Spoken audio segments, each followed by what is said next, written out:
So what do you see as the main sort of challenges going forward for the industry?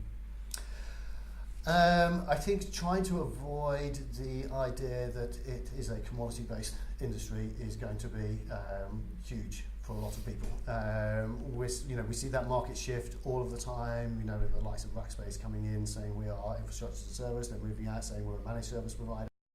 I think there is still a label, particularly with infrastructure as a service, and therefore, to be honest, by inference with disaster recovery as a service, anything as a service, to be honest, that it's regarded as being a commodity, something that we can go in and we can just buy, and therefore we can just drive the price down on that.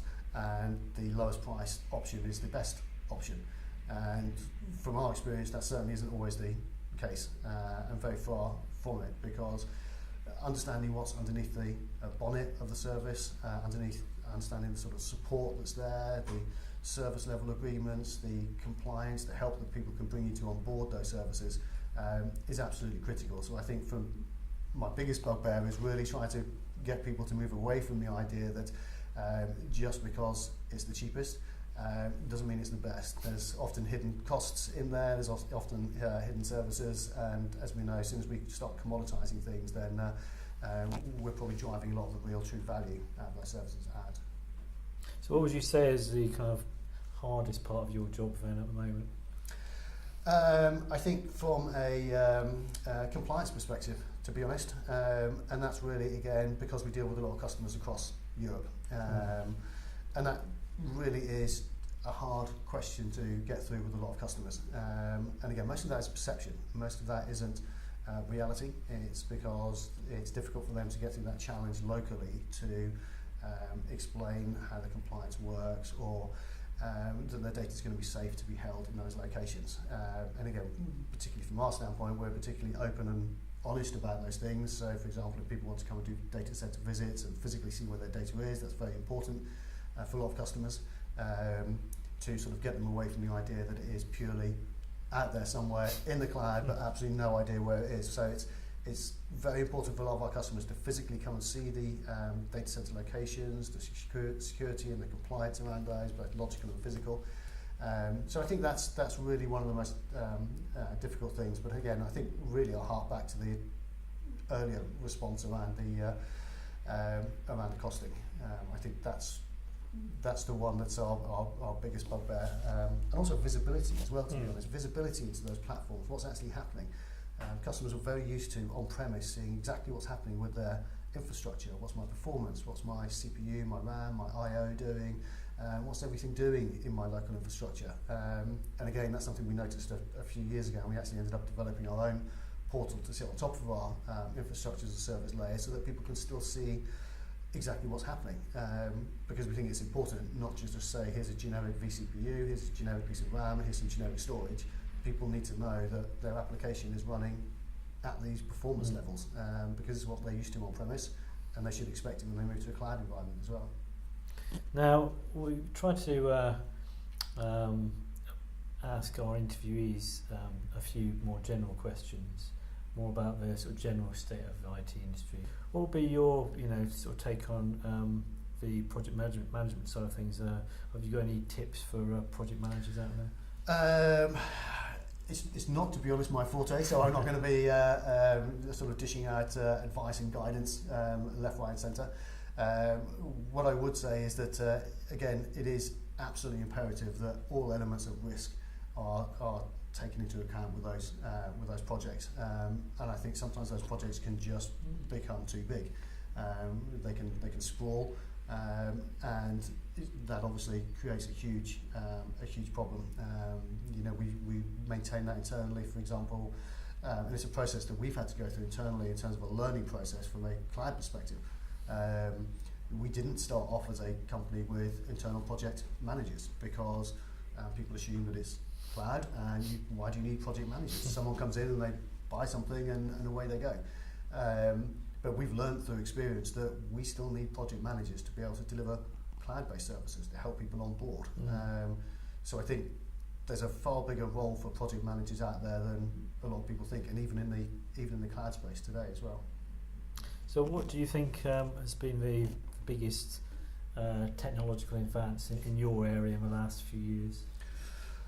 I think fundamentally to me, obviously, the virtualization technology has to be seen as being the biggest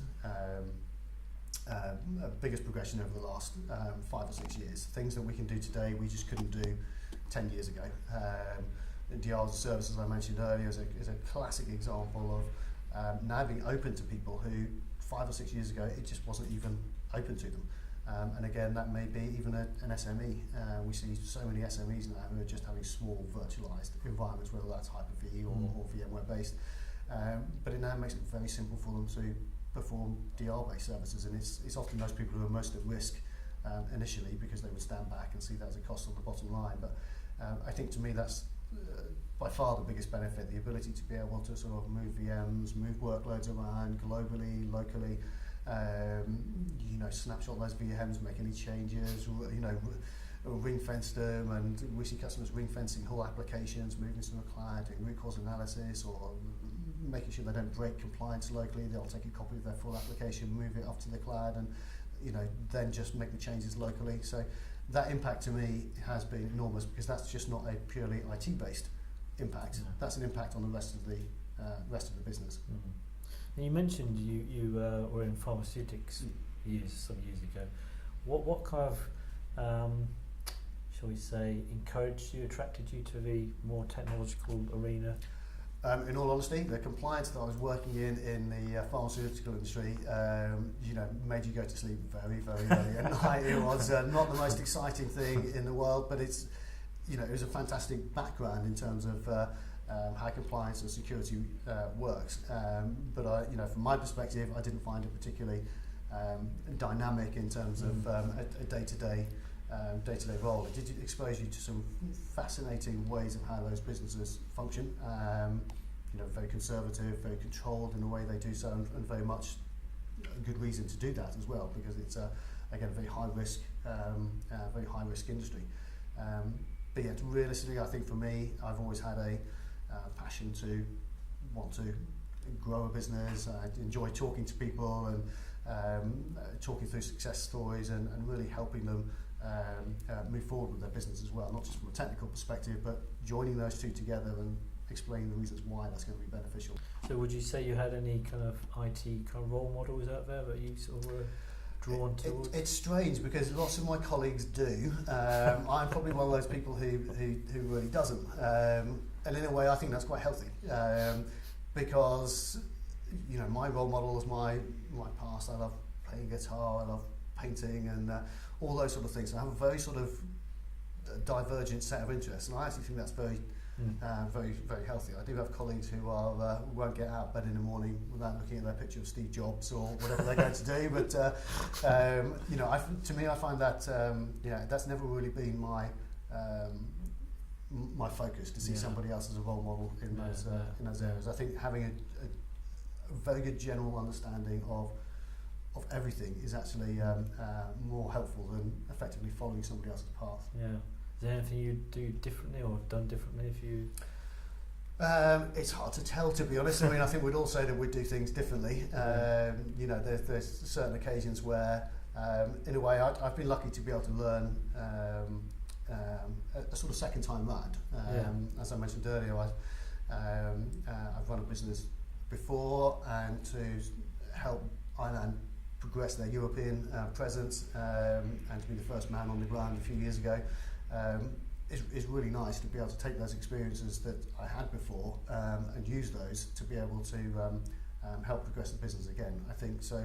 There's certainly lessons in there, individual tactical lessons, really are probably about how to work with people. That's one of the key things, and how to get people to progress, how to get people to get the best out of themselves. And I think that's really one of the key things, to build a team, to build the right team of people, to keep them excited in terms of what they're doing, but also to keep them rewarded at the same time as you move forward.